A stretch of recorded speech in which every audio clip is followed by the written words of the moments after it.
Hello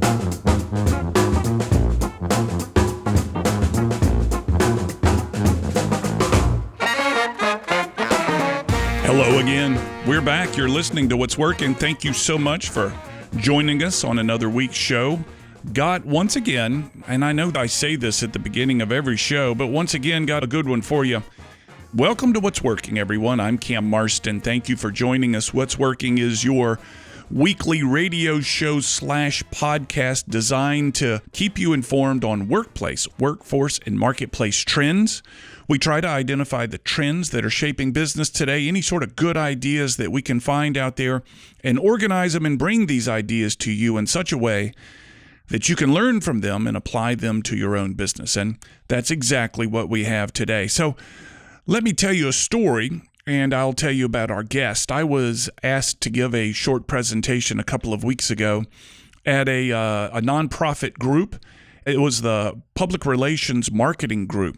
And I gave a very short presentation on how I use my podcasts, etc. But the point was there was a group that followed me giving a presentation, and it was on StoryBrand, how to tell the story of your business. And I sat there with the handout that they gave me, and I'm actually reaching for it now, and realized that what was being taught in this workshop is something that I desperately need. And it's how to tell the story of your business and what it is that you do and how to quickly convey what it is that you do, the value of what it is that you do. And as they began to give examples of mistakes that people make, you begin to tell people about your business in ways that they don't care.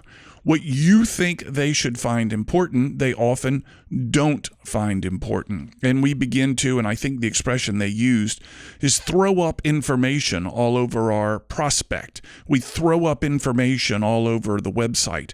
And rather than very simply and quickly tell people what it is that we do and how they can benefit from our service, we instead make it very difficult for them to understand. And once I was led through this exercise, and again, I'm holding this exercise document here, I began to very clearly see that I needed this help. And what I did was reach out to the lady who was teaching the course. Her name is Stephanie Greenwood, and said, hey, can you come on this show and talk to me about it? In my hand right now is a book written by the author's name is Donald Miller, New York Times bestselling author, and his book title is Building a Story Brand. 2 words, Story Brand. Clarify your message so customers will listen. And I've been going through it with a highlighter to kind of understand how this book works and how this process works. And when we come back from break, I'm going to have Stephanie Greenwood in the studio with me talking about how she coaches business leaders, copywriters, as using this book called Building a Story Brand, coaches them to write better copy and to be able to tell prospects exactly what it is that they do in a short amount of time. And I'll give you an insight here. I've got this book highlighted in a number of different places, is that you make the customer the hero of the story. And it sounds so simple. However, my suspicion is, if you're like me, we make ourselves the hero of our story. Let me tell you what I do. My background is, and I do this, and I do this, and I do this. What we don't do is essentially tell a story to the customer where the customer can quickly realize that they're the most important part of the story and can quickly see how your product can be used. Anyway, I'm very excited for this conversation with Stephanie. Again, she teaches this message called StoryBrand, and we're going to get her to talk about the most common mistakes people make. And I've given some examples. I've written out some ideas here that perhaps we can use as examples as we go along, and I've tried to use the StoryBrand guide. Listen to this show, folks. If you're in charge of creating website copy or networking for your organization, what we'll learn in this show today will be very helpful. We'll be right back. I'm Cam Marston. You're listening to What's Working.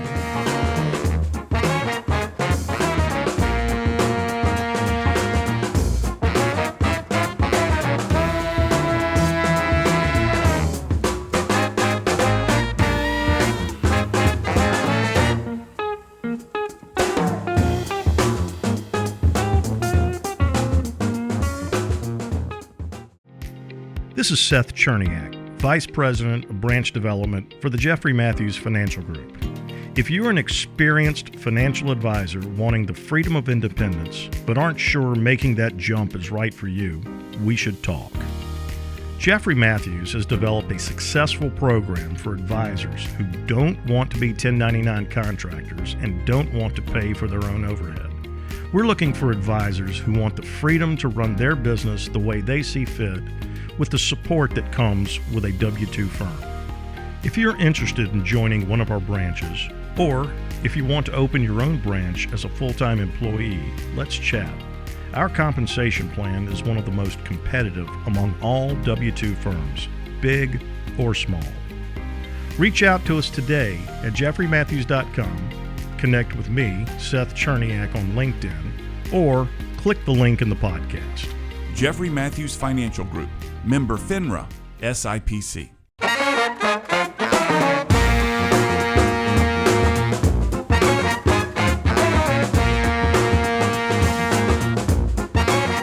We're back. You're listening to What's Working. I'm Cam Marston. Again, thank you for joining us on the show this week. Sitting across from me in the studio is Stephanie Greenwood. She's the president of IMMIX Strategic. And I asked her a moment ago before we turned the microphones on, how should I introduce her? And this is a perfect way to segue into the content of the show. Stephanie, first, thank you for your time and welcome to What's Working. Thank you, Cam. So glad to be here. Appreciate the chance to speak with you today. Your content at the workshop that I spoke about in the opening segment prior to you getting here was so compelling, and I realized this is stuff that everybody needs to hear and to work on, particularly me. I'm at the peak of this, of needing your services. Tell me, using your one-liner, which you taught us how to do at the workshop, what is IMMIX Strategic? So IMMIX Strategic offers StoryBrand marketing services. A lot of brands struggle to get the words right with their messaging. And so IMMIX helps brands get the words right so they capture their customers' attention and grow their business. What is the problem that you solve? You tell people to get the words right, but what I heard in the workshop was you word vomit, and I do this. When people say, what do? I just throw stuff at them. Yes. And I see their eyes go dark, and I think, what an opportunity that I've lost here. So help the listener understand specifically the problem that you solve. So the problem we solve is helping brands clarify their message so that their marketing works and they can grow their business. Like you, as you've expressed, a lot of businesses struggle to talk about what they do in a way that cuts through the noise and is compelling to a potential customer.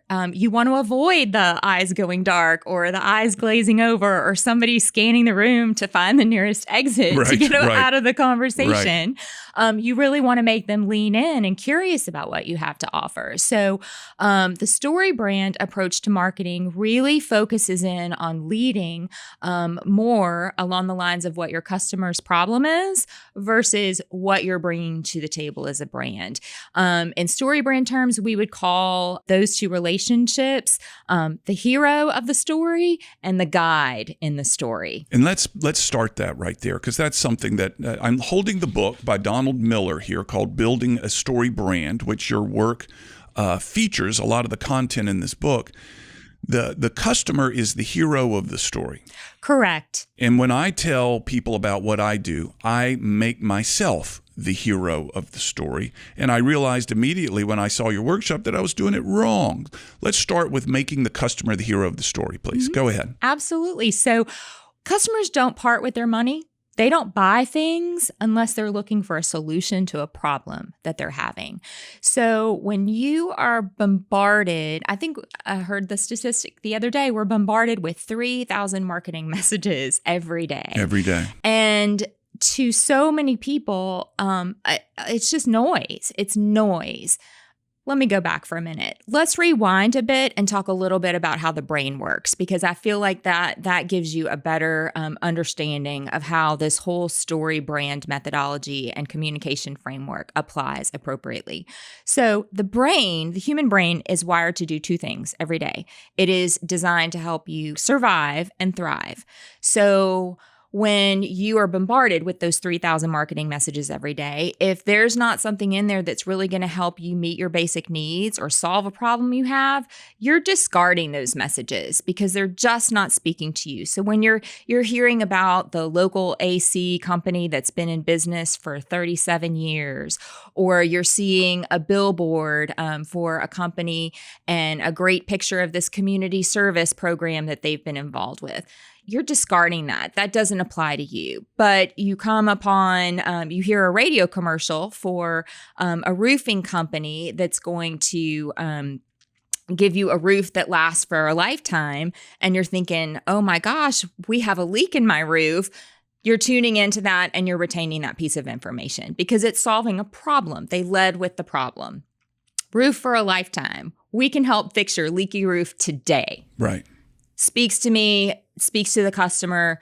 It makes the customer the hero in your story because you're immediately talking about what problem you solve for the customer versus all the other stuff about your brand, your backstory, your service, your core values, your mission statement, how long you've been in business, etc. All that to a potential customer is noise they have to cut through to get the answer to the problem that they're having. And yet most of us lead with that junk by saying, we'll take my seminar business. I've been delivering seminars on workplace dynamics and generational diversity trends or whatever we want to call it for the past 25 years. That's junk to the listener. The listener wants to hear, can you solve my problem? Turnover's too high, engagement's too low. Something like that. Absolutely. I would say I would give an example of a problem in that scenario, Cam, as I'm a business leader who needs to hire for 3 new positions on my staff.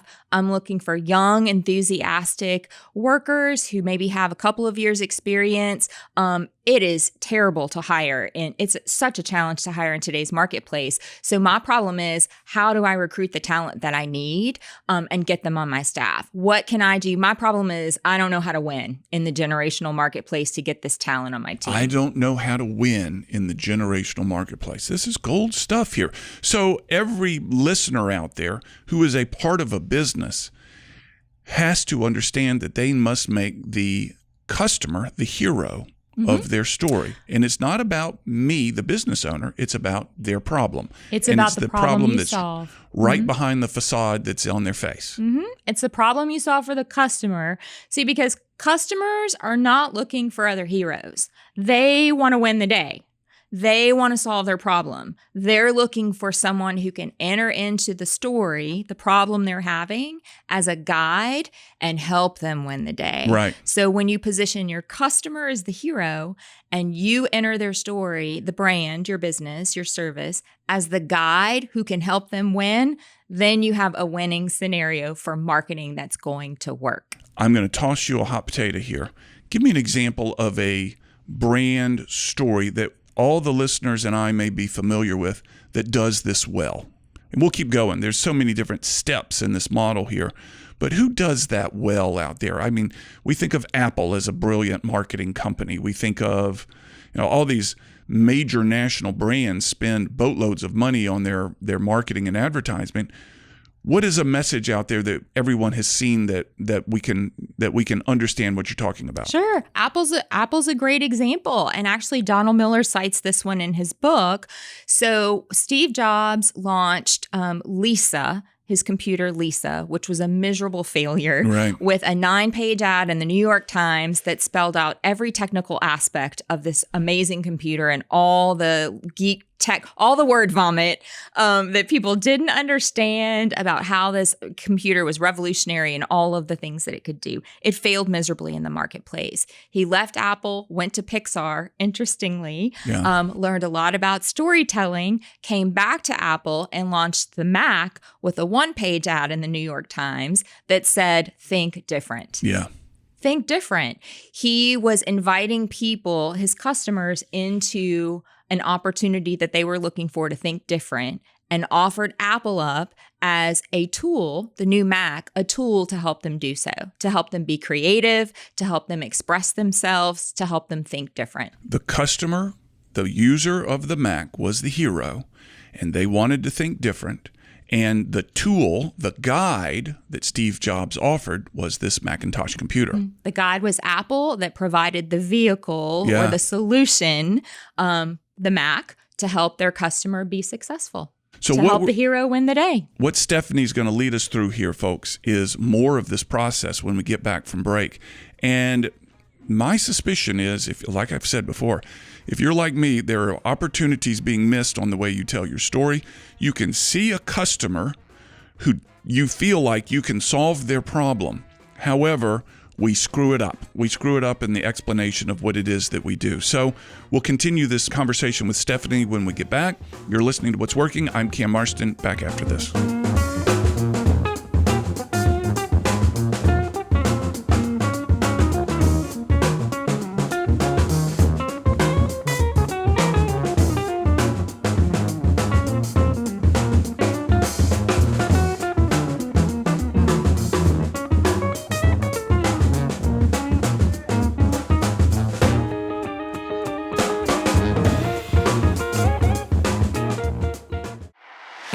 This is Bill Eastet. I perfected my baking recipe behind my live music stage at my little restaurant in Fairhope, Alabama. We have custom-made smokers and small batch bacon made just for you. So if you're looking for the best bacon in America that has been cured, smoked, and even serenaded by songwriters, you definitely need to try Billy's Small Batch Bacon. www.billysbacon.com.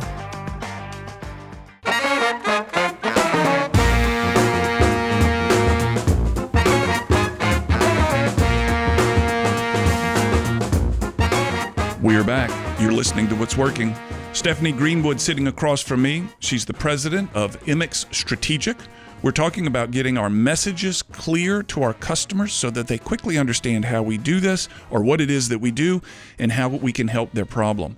On the brand script, Stephanie, which you've brought me, and I know there are links to this. We'll get into that towards the end of the next segment where they can find this.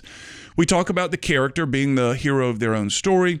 We talk about them having a problem that needs a guide to get them through this. Let's go to understands their fear.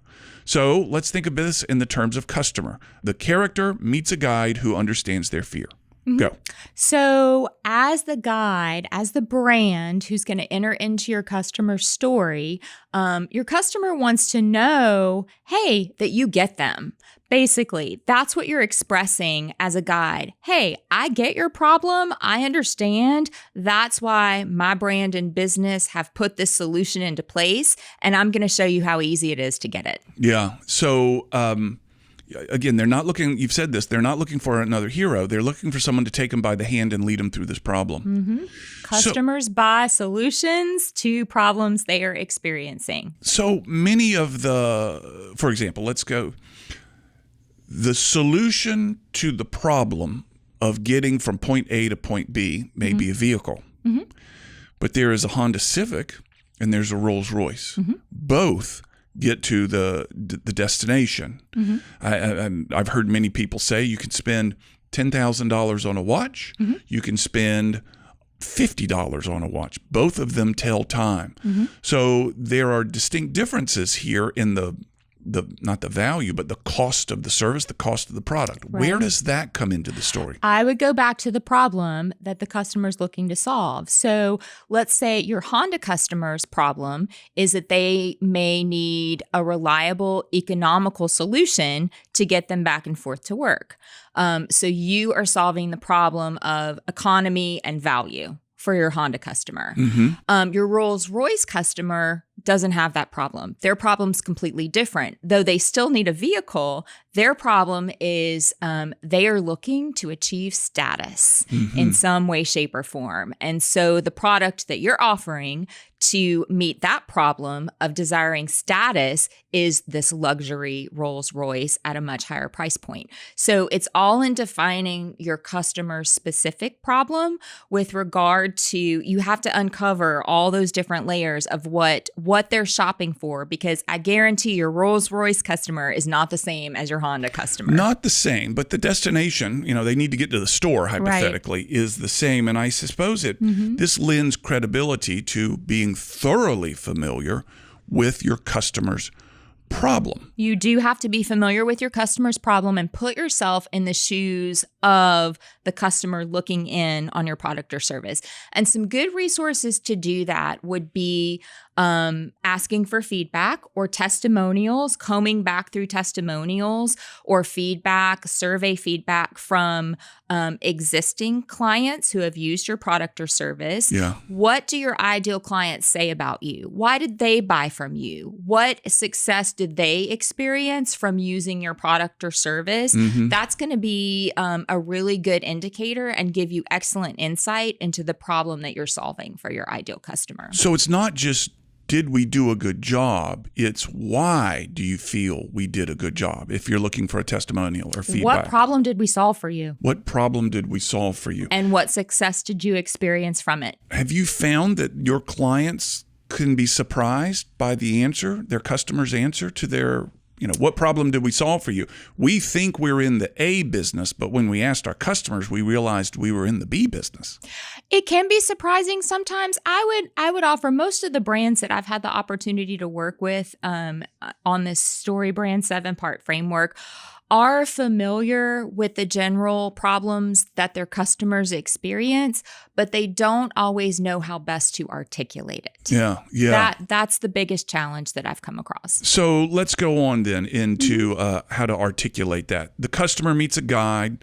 The guide understands the problem, has empathy for the problem, and has authority to solve it. They do. They position themselves to say, hey, we understand how hard it is to struggle with an air conditioner that is broken. We know you have a hot house, your family's miserable, and you want to get back to living your most comfortable life. Right. So, our company is here to offer, for example, we offer same-day repair service. Right. So you can get back, we're going to quickly help you get back to living your most comfortable life so you can forget about all of this discomfort, this stress in your household, and live stress-free and cool and comfortable. Showing authority is how you are positioned, how your company or brand is positioned to offer the success and deliver the solution to their problem. Is it safe to say that all this other stuff, like let's use your air conditioner example, we are a certified blank dealer. We are X many generations old. We have pretty trucks or clean service technicians or whatever it may be. Is it safe to say that stuff doesn't matter at all? Or when does it matter, if it does matter? That is an excellent question. Those things do matter, and those things would be listed in the 7-part framework under the guide's authority to support the guide's authority in being able to solve his or her customer's problem. But it's not what you want to lead with. You always want to lead with the problem the customer is experiencing, because that is what is going to help capture their attention and make them lean in and become curious about your brand. Oh, these guys get me. They handle this problem. They talk about this thing that is causing pain in my life. Let me lean in and learn a little bit more about them to see if they can help me with my problem. So in stage 1, like the very beginning of this brand script, you're wanting to capture attention and create curiosity. So your hero or your ideal customer wants to lean in and learn more about your brand. So those things aren't irrelevant. It's just not, it's what most companies lead with. Right. And what turns customers off. So we need to incorporate that information along the customer journey, but it's not ever what you want to lead with. I would be ashamed for any of the listeners right now to go to my website because I lead with the stuff that would turn customers off. If what you're saying is true, and I too believe it to be true, then I'm leading with the wrong stuff. The book goes into content about a villain, which I thought was very interesting, that to solve the problem, we must have a foil. We must have a villain. Would you elaborate on that a little bit? So the villain can be a tangible or an intangible thing. So a villain in a kitchen that you want to keep clean or a bathroom you want to keep clean might be mold. Mold might be the villain that is keeping you from having the clean bathroom or the clean kitchen that you want to have. So that's an example of what a villain might look like. Right. The book talks about it as a relatable, singular. There's not a bunch of them. There's one thing. It's mold. It's heat in our air conditioner example. In our air conditioning example, exactly. So to follow the brand script along, there's, let me count, 1, 2, 3, 4, 5, 6, 7, 8 steps. We put success and failure in because you don't get both. You either get one or the other. Okay. So it's a 7-part framework. But yes, there are 8 boxes to fill in on your brand script. So we've still gone through number 3. Number 4 is to summarize the plan. Yes. So once you have identified your customer's problem and have expressed empathy and authority in how you can help them solve it, the next thing you want to do is deliver a very simple plan on how they can get it. Yeah. How do they get it? And this is really surprising. 80% of websites that you look at do not have a very, very clear plan or call to action. So when a customer comes to your website, they have a problem, they're looking for a solution. The 3 questions you want to answer are, what do you offer? How do I get it? And how's it going to make my life better? So the how do I get it part is really key because you've created curiosity. They know you can help them solve their problem, but they can't find the, if you will, the checkout button. Imagine going to a store and having a handful of items you want to purchase and you can't find the cash register. That's what the plan and then the next step, the call to action, really relate to. They give the customer the path they need to purchase the service that you're offering them. I'm sitting with Stephanie Greenwood. She's the president of IMMIX Strategic. We'll be back after this break. You're listening to What's Working.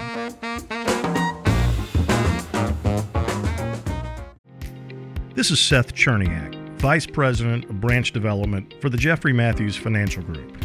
If you're an experienced financial advisor wanting the freedom of independence, but aren't sure making that jump is right for you, we should talk.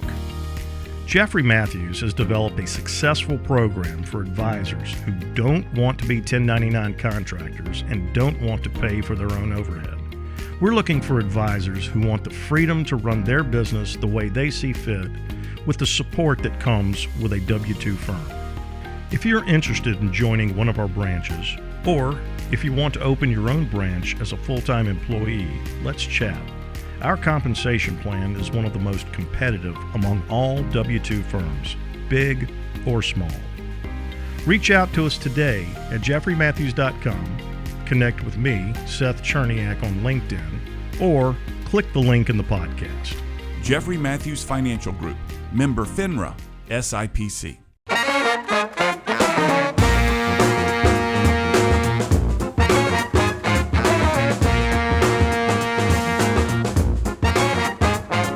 Stephanie Greenwood is sitting across from me. She's the president of IMMIX Strategic. We're going through some very simple yet revealing, revolutionary, I don't know what it's called, concept to better market and sell what it is that you do. Stephanie, we talked about prior to the break, summarize your plan that leads them to a call to action. That's the next step. Talk to me about that call to action. So the call to action is the big red button that needs to be on your website that tells people how they can do business with you. What is the step that we need to take? We all know that bodies in motion stay in motion, but bodies at rest are going to stay at rest unless you challenge them to do something. Right. So a customer needs to be challenged. You have to tell them the action that you want them to take.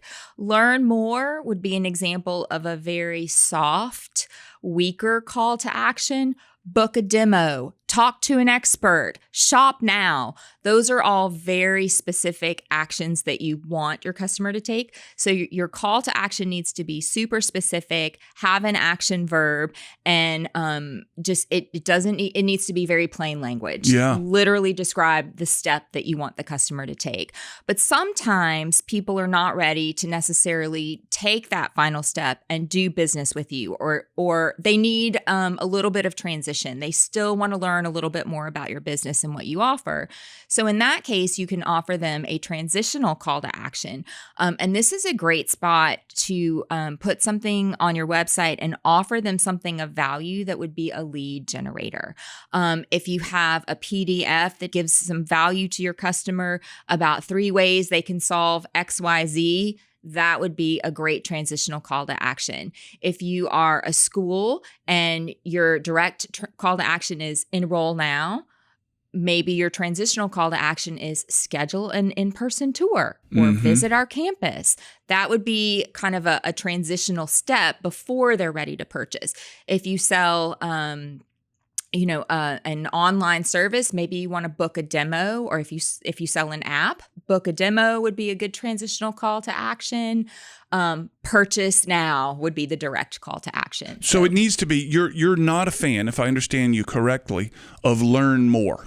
Learn more is too soft. It's too, it's not a strong call to action, and it's not getting people the results that they would want. Is that right? It's not going to get you the results that you want for your business. It just doesn't learn more doesn't tell me as a potential customer, how do I get your product? Right. How do I buy it? Buy now. Right. Book a demo, talk to an expert. Yes, you definitely want to have a call to action that very specifically tells your customer and gives them the path for the action you want them to take and the action they need to take to do business with you. A service-oriented business. I was engaging with some attorneys not long ago, and I'm not sure what the response would be if there was a hire us now button on their website, or book us now, or engage us now. Does this differ for professional services versus like our hypothetical air conditioning company, which is so easy to understand? How does it differ for professional services, or does it? It does a little bit. I think talk to an expert or get your free consultation would be a good one for an attorney in the example that you just gave. Those would be good opportunities but it's still to invite that direct call to action. A direct, bold call to action. It is not learn more is just very vague and generic. Learn more about what? Learn more about you. Learn more about how to do business with you. Right. It just leaves questions in the customer's mind. Talk to an expert about your will. If it's an estate planning attorney, or talk to a financial planning expert to assess your case or assess your portfolio. Those would be some better calls to action for professional services. So I'm continuing down this professional services question thing because you mentioned financial services. A number of my financial services clients would say, Cam, the last thing we want is, and I'll make something up here, somebody with $5,000 calling us and saying, I need your financial planning help, because these guys are saying, I can't do anything. I can't make a living guiding people who have $5,000. We need much more than that for them to be a profitable client. How in this process do you begin to segment the customers so that you're not potentially overwhelmed with calls that are absolutely zero leads? That are irrelevant. Irrelevant. So I would say the first step there would be to go back to looking at your customer, your ideal customer, who your ideal customer is, and defining the problem that they have. Because the person who has $5,000 to invest probably has a very different problem than the customer who has $100,000 to invest. So really honing in on the language and defining their problem. Your $5,000 customer is probably just looking to get started in investing. Your $100,000 is a little more seasoned and is looking for expert guidance, maybe with a more mature portfolio. So all of that would go into identifying the initial problem. But another opportunity to do that, Cam, would be on your website when you go to summarizing your plan and calling someone to action, is outlining different services that you offer. Right. 3 is a really great number, and it's a common website tool that you'll see employed. You'll have package 1, package 2, package 3, or service 1, service 2, service 3, and giving if you don't want to give specific dollar figures for a specific service, you may offer a range. Service 1 starting at $10,000. Service 2 starting at $1,250. et cetera, et cetera. So that's a good way to position expectations as well for a potential client, is to have packages and some range pricing. So we're at the call to action, and then it's either defined, that call to action is either success or failure. Well, the success and failure components of the brand script are really the sprinkles on top of the sundae, if you will. It's what gives any story stakes, because if you think about any movie that you've watched, let's take the Hunger Games example. You have Katniss. Have you seen that movie? A little bit. It's on in the background. Okay, let's talk about maybe Star Wars and Luke Skywalker. I do know that Okay, so Luke is our hero, and he's either going to be successful in defeating the Empire or he's not. That is what's at stake. If a story doesn't have any stakes, there's no story. So we are walking Luke through this brand script, and we want to talk about all the success he's going to experience if he defeats the Empire and what's going to happen if he doesn't. And it's the same for any customer. You want to paint the picture of what success looks like in their life when your brand or service solves their problem for them. Right. What is their life going to look like? Are they going to be stress-free? Are they going to have more hours back in the day? Are they going to save money? Are they going to save time? Are they going to have fewer headaches? Are they going to have people knocking down the door who want to come work for them in this hard hiring economy and things like that. And conversely, you want to point out the failure that they're going to experience if they don't engage with your product or service. Yeah. What are the stakes? What are they going to miss out on if they don't do business with you?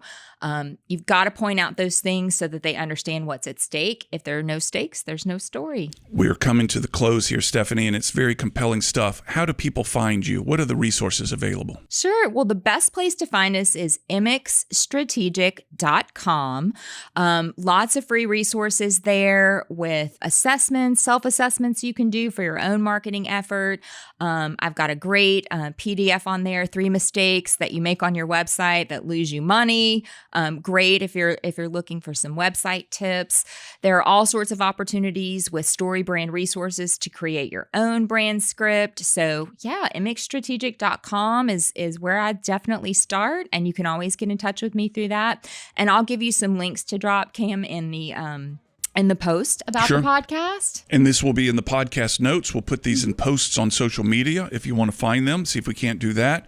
Stephanie offers a lot of valuable stuff out there for free, and I hope you'll take a look at it, because when I saw this workshop and participated in it, I realized that I was getting in my own way. Thank you, Stephanie, so much. Thank you, Cam. Appreciate it. You're listening to What's Working. We'll come back after this break with the What I Heard segment of the show. Thank you, Stephanie, and we'll be right back.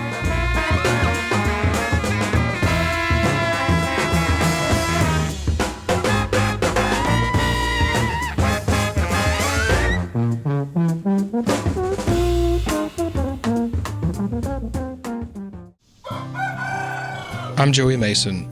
For 4 years, my goal has been to produce the best farm-to-table products I'd ever eaten. I've done just that at our on-site USDA facility in Grand Bay, Alabama, allowing us to ship directly to your door. This is true farm-to-table. Visit us at masonhillsfarm.com to see all that we have to offer.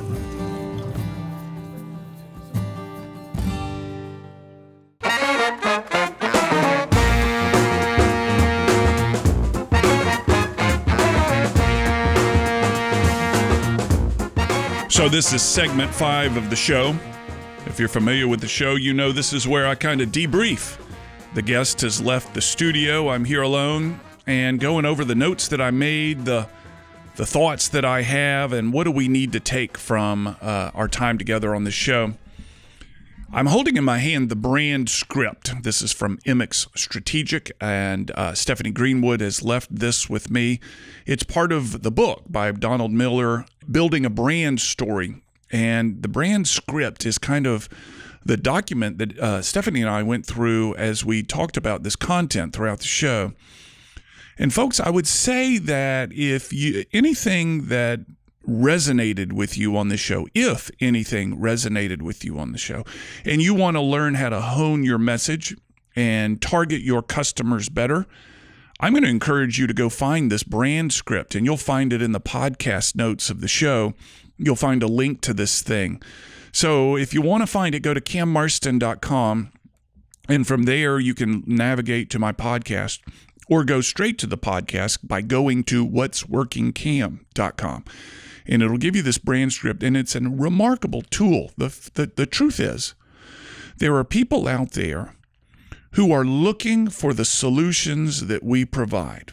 There are people out there with problems, and they are looking for the solutions that you and I provide in our business.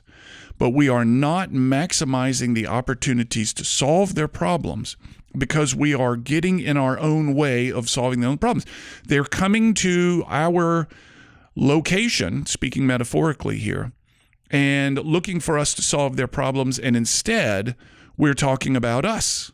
Instead, we're not giving them a clear enough picture of what the opportunity may look like, that we can solve their problem if they allow us to do so. And instead, we're talking all about us. And folks, if you were to, I mentioned cammarston.com, if you were to go to that website right now, you would be able to look at so many of the mistakes that I have made in trying to solve my customers' problems. And what I'm talking about specifically here is those customers, those potential customers could be coming to my website, and instead of seeing the solutions to their problems, they're seeing me talk about me and not their problems. And oh my goodness, the opportunities for the website, etc., are huge once you understand this product. Building a brand story. I hope to be able to look back and say, now that I understand what I'm doing wrong, I have fixed it, and the business is solved as a result of it. Anyway, I appreciate you listening this week. Stephanie was a great guest. She comes with an extraordinary amount of information on how to do what it is that she does, and I'm grateful for her time in there. If you want to learn more about her, you'll find her bio, or rather a link to her content, as well as the free stuff that she's offering in the show notes.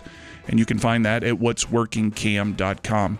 Look for us on social media. We're about to make a big social media push, doing something different out there in social media. So find Cam Marston on that social media. Keep an eye, because we should be coming with something pretty exciting very soon.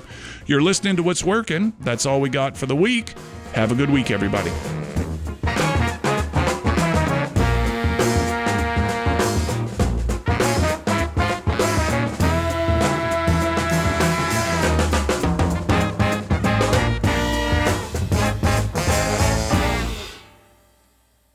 As you likely know, this show originates as a radio show broadcast across the state of Alabama, and it continues to grow in both radio listeners and market. After it's formatted for radio, we then turn it into this podcast.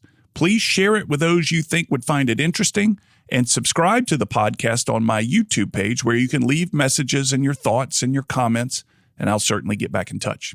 Finally, if you're a fan of the show, please offer a review on Apple Podcasts or Spotify. You can find my book called What Works on Amazon.com. In it, I highlight the top 10 ideas from the first 200 episodes of the show. Mind you, they're not the top 10 best episodes, they're the top 10 best ideas. Many times the same ideas are brought up again and again by different guests, and we dig into those ideas in such a way that they'll be easily applicable for your business.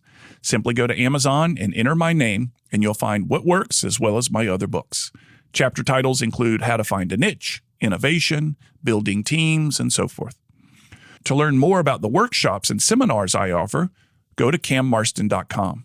There you can view clips of my work, view workshop titles, view my reviews, case studies, customer lists. It's all there. If you'd like a free copy of one of the chapters of my book, enter your email address at the bottom of the homepage at cammarston.com. And from that site, you can email me directly. I always love to hear from you. You'll also find me on social media. Find Cam Marston on all the social media platforms, and you may need to enter the numeral 1.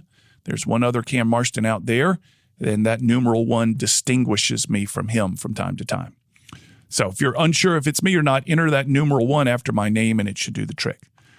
On a more personal and less professional side, I record weekly commentaries that air across Alabama on Alabama Public Radio twice each day on Fridays, called Keeping It Real. They've won statewide and national awards. They're simple observations on the world as it goes on around me, and they're only a few minutes long. They're a passion. You can find them on the same podcast app you're using to listen to this. Finally, if you're interested in advertising on this podcast or the radio show, reach out. I've worked hard to cultivate a specific listener, and I can tell you all about them, and I have many different options for helping you reach them. Thanks again for listening. We'll have another episode available soon.